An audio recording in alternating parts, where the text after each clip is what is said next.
What's going on, you guys? Slim here to, as I promised, show you guys my first version of SHADDOLL Invoked for the new format. If you guys are new here, consider subscribing. Be sure to hit that notification bell. You guys will be notified whenever I upload. And yeah, still a little under the weather, you guys, so we're doing what we can with these videos. Hopefully you guys do enjoy them. You guys seem to like the side decking video. Now we're going to show one of the decks that I feel is one of the best decks in the format.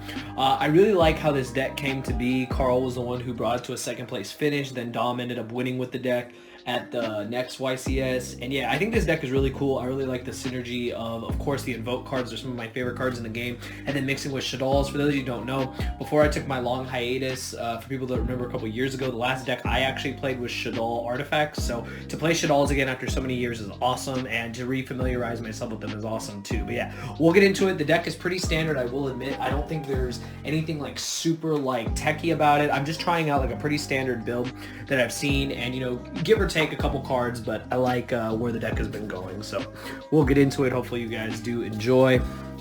So for the monsters, of course, Triple Alistair. This is like still one of my favorite cards in the game. It's one of the best cards in the game. It just does so much. One card engine. The synergy with this and just the SHADDOLLs is nuts. You're able to actually turn this into Winda sometimes, because you can literally just, you know, do a SHADDOLL and then a dark monster, and it's crazy. Being able to just do one turn, one card Macabre is great too. Being able to, you know, set up boards of, you know, if you have Gravity Controller, making a Macabre, then turning that into a Winda. Winda Macabre is so strong. Winda Caliga is pretty much unbreakable. Like, there's so many crazy things you can do with this card, and it recycles itself, and it's one of the only one-card engines in the game I know that it's this consistent. So it's definitely one of the best cards in the deck, and providing another way to fusion is great. For the SHADDOLL. So my SHADDOLL lineup is pretty standard, I think. So I've got 3 copies of Wendy, the new one. This card is nuts. Just being able to tutor any SHADDOLL from your deck is great. The beauty of this, and also the 3 copies of 3 Squamata, is that this is pretty much any SHADDOLL in your deck. You can just send any card you need to the graveyard, so that really helps out a lot with Squamata. And then with Wendy's effect, being able to just, you know, bring an Aerial from the deck and face down defense, using it later for the combo, or bringing up any of the guys you need, like Beast or whatever, depending on the situation, is fantastic. Squamata being able to send any card is great. Sending the Trap card is great. Sending one of the fusions that you need to recycle back later when you link off your construct or whatever is fantastic too. So I think these are the ones you definitely want to play 3 ofs. I've noticed that in like a lot of lists. I definitely would not play 2 ofs of these. I think they're too important.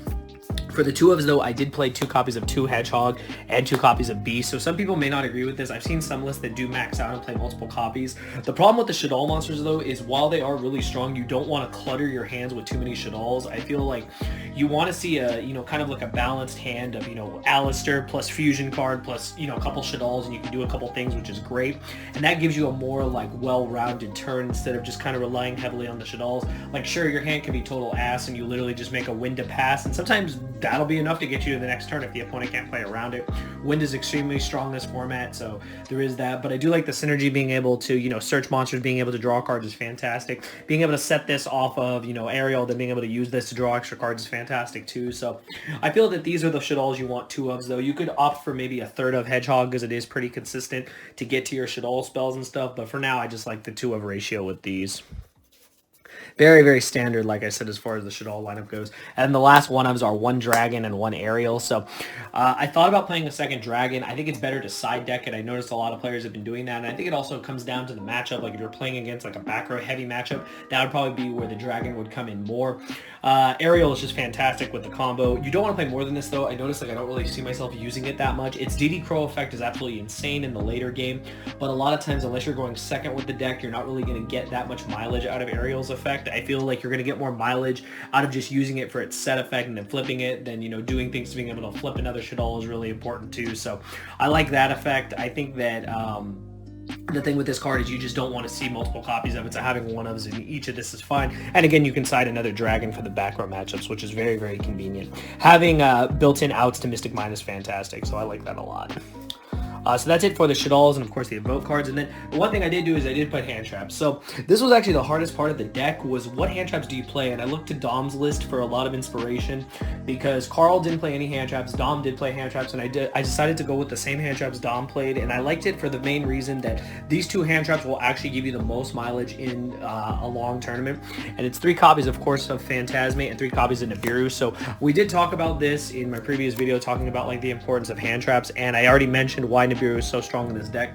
The reason why I put Phantasme is that there's a lot of decks that still Link Summon. The Dragon Link deck being one of the new contenders in the format, being one of the best decks of the format. You know, Xu Ping showed us why that deck is so insane.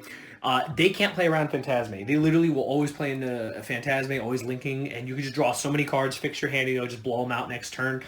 The card's really strong. It does put a body on board. It is a dark for Winda. I think there's a lot of synergy there that people need to realize is that right now Phantasme is still a really great card, and even though April's around the corner, Master Rule 5 will be coming into effect, I feel that playing these copies of Phantasme help fix your hand. They help, you know, create a stronger hand for you when you're going second, and they're just a threat to your opponent whenever they link summon. And then Nibiru, of course, we've already mentioned it's a light for Construct, which is so strong, especially if you're going first and you don't need the Nibiru, obviously.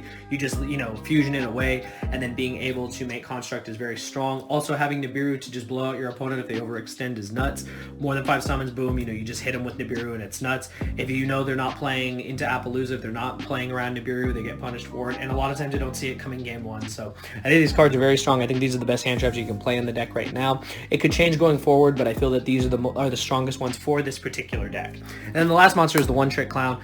This is pretty standard. I know some people play Damage Juggler. I did consider playing that card. I'm not sure. I kept the deck at a clean 40 just because it's my first go around with the deck. I don't want to be having too many cards in here when I'm still learning the deck myself. But I feel that One Trick Clown is perfect. You just send it off Shaddol Fusion. It gets an extra body on board, and it's a light. So it's really strong in that sense. So yeah, so that's it for all the monsters. Spells, very standard. The 3 Meltdown, of course, for Alistair. The card is just insane. The 3 copies of Invocation. You still play 3 copies. There's no reason not to. I think this card is just so powerful. It's another fusion card. You just want to always have this card because you can get a lot of mileage off Mad Invoker with it. You can resolve it multiple times and win the game because of that. And the rest of our fusions, we've got, of course, the 3 Shaddol fusions. It's probably the best card in the deck. Going second, this card is just insane. Like, this card is just game. If it resolves, a lot of times you just Boral Sword FTK your opponent pretty much because, like, they just put a monster on board. Okay, you Shaddol fusion, resolve everything, cross sheep, do the whole wombo combo, Boral Sword, then the game's over. So it's nuts. Also, of course, 3 copies of El Shaddol Fusion. This is your quick play. This card is nuts. Literally setting this up like having, on the turn 1 combo, having a Gravity Controller with a Macabre, having a Construct that you brought back, and then being able to fusion summon with this on your opponent's turn into Winda is ridiculous. They have to break that board, and it's so hard to break. So all these cards are super necessary. And then probably one of the most iffy cards that people are not sure if they should play or not, but I really like it, is the 3 copies of Super Poly. So back in the day, we played this card in the Shaddol deck because of just how much synergy there was. I think this card's still really strong. You can use this against pretty much every deck in the format.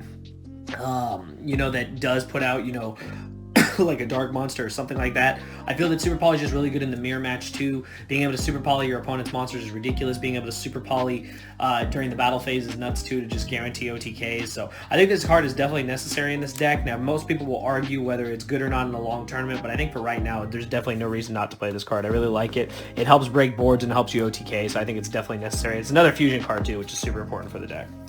Then the 1-ofs, we got the 1 Terraforming and the 1 Foolish Burial. Shout out to my boy Ryan Gaskins. Finally got my Super Foolish that I've been wanting for a long time.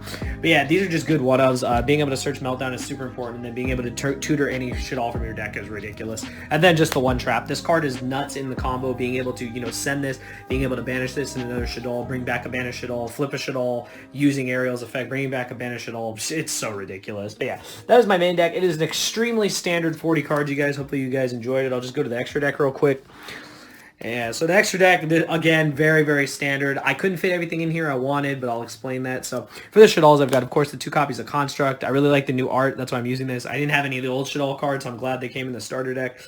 2 Construct and 2 Winda. This is very standard. These are the best ones. Just being able to, you know, lock your opponent out, being able to just, you know, just set things up with Construct is ridiculous. And then the 1 copy of, what is it, Apcalone. Apcalone is ridiculous. It negates something forever whenever it's special summoned. Just very hard for the opponent to get over, and it's huge. This card's not as hard to make as you think. You have the different elements for Shaddols, so it does come up a lot. But I feel that these 5 Shaddols are very standard. I don't think you would play any others. I've seen some lists playing 3 Winda, but I don't think that's necessary. For the Invoke monsters, it's very small. It's just the 1 Macabre, the 1 Purgatrio, and the 1 Caliga. So I know some lists play Elysium. It's another card I wanted to fit in here. I just had a hard time finding room. If you guys notice a card in here that doesn't belong, you guys can let me know. But Macabre comes up, Purgatrio comes up for game, Caliga comes up. Being able to Caliga, you know, being able to use Caliga, linking it away and then bringing it back with Cross Sheep is also insane too. Being able to end on Winda Caliga is insane. The opponent can barely play. So these cards are all great. They all serve their purpose. And then we've got the one Almirage and the one Secure Guard. Now these are literally for the turn 1 Macabre play. Very standard. You guys know the play by now. I've shown it on the channel multiple times. Just adds a lot of consistency to the deck and making a turn 1 Macabre when you have nothing else.